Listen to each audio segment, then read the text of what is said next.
Hello, everyone, and welcome to Mia and Leo Coffee Break English, the podcast that helps you improve your English in a fun and natural way. I'm your host, Mia. And I'm Leo. Hello, everyone. We are so happy you are here with us today. Today, we have a very interesting topic. We are going to talk about mornings. Right. Specifically, we're talking about our morning rituals, but not just about coffee. Exactly. Many people think the morning starts with coffee, and for many of us, it does.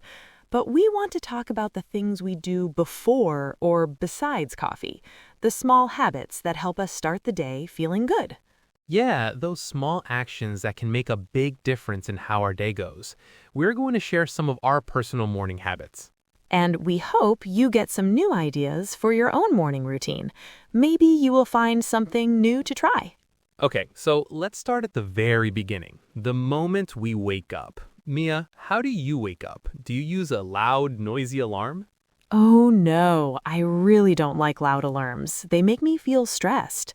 I use an alarm that uses light. Light? How does that work? Well, about 20 minutes before I need to wake up, the light starts to turn on very slowly.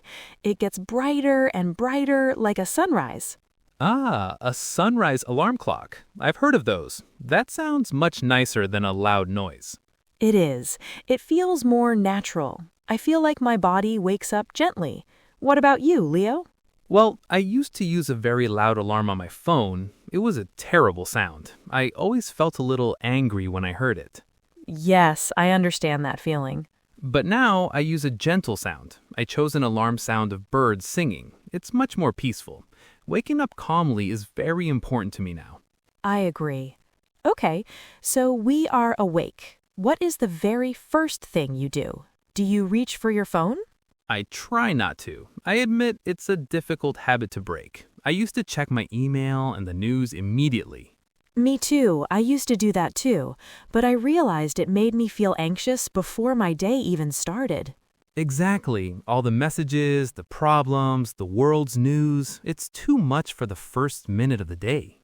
So now I have a rule for myself.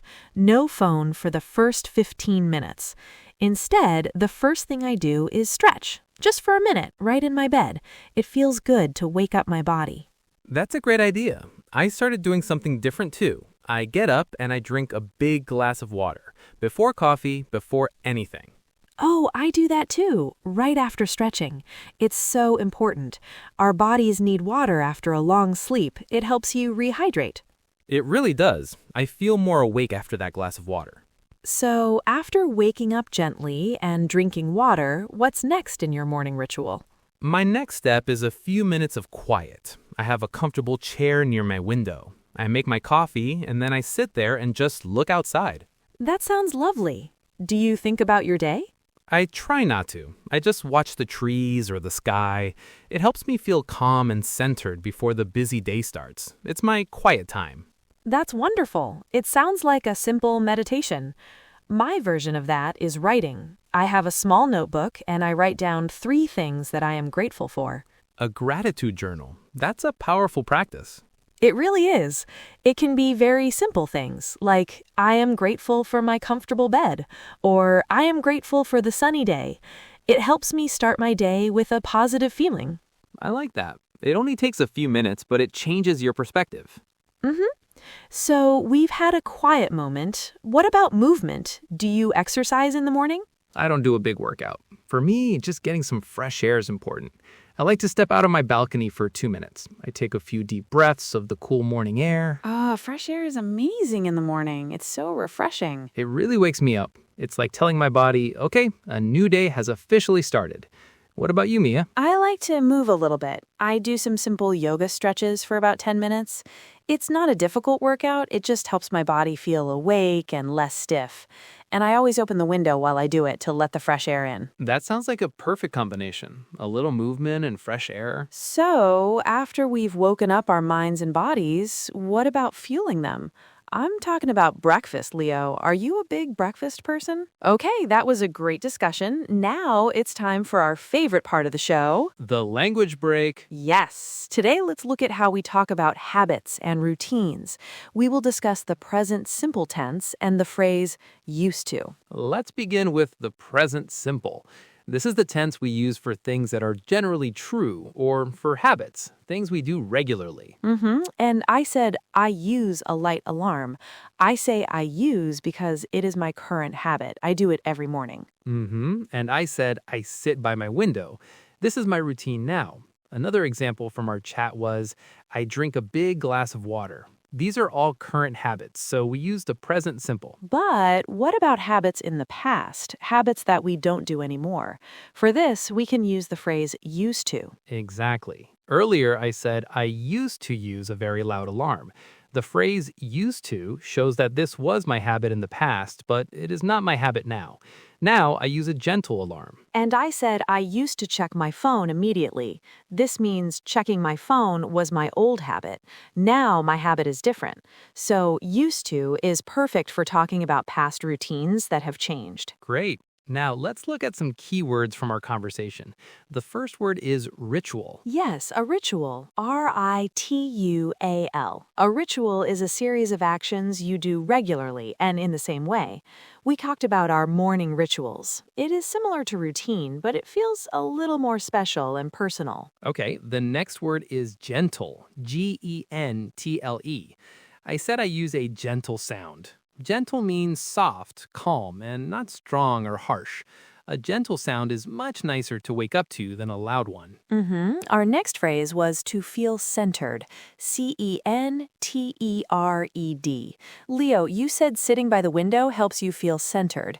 This means you feel calm, balanced, and in control of your thoughts. Right. It's a great feeling to have in the morning. And our last word for today is grateful. Grateful. Yes, I said I write down things I am grateful for. To be grateful means to be thankful. You feel appreciation for the good things in your life. It's a very positive feeling. Okay, so we have shared our morning rituals. Now it's your turn to think. We want to ask you, our listeners, a few questions. Yes, think about your morning. What is the first thing you do when you wake up, and how does it make you feel? Does your morning routine make you feel calm and ready for the day, or does it make you feel stressed and rushed? You don't need to change everything at once, but maybe you can try one small change. That's a great point, Mia. A small change can make a big difference. For example, maybe tomorrow morning you can try drinking a glass of water before you have your coffee. Or you could try not looking at your phone for the first 10 minutes you are awake, just to see how it feels. Or even simpler, just take 3 slow, deep breaths before you get out of bed. A small moment of quiet. Try one small thing. A good morning can help you have a good day. All right, that is almost all the time we have for today. This was a great conversation, Mia. It was. We hope we gave all of you some nice ideas for your own morning rituals. The main message is that how you start your day is really important. It really sets the tone for the hours that follow. Find those small moments of calm that make you feel good. Thank you all so much for listening to Mia and Leo Coffee Break English podcast. Join us again. Don't forget to leave a like and subscribe to the channel so you don't miss any new episodes. We're waiting for you in the comments. Let us know what you think and what your morning routine is. From Mia and Leo, that's all. See you in the next episode. Bye, everyone. Bye, everyone.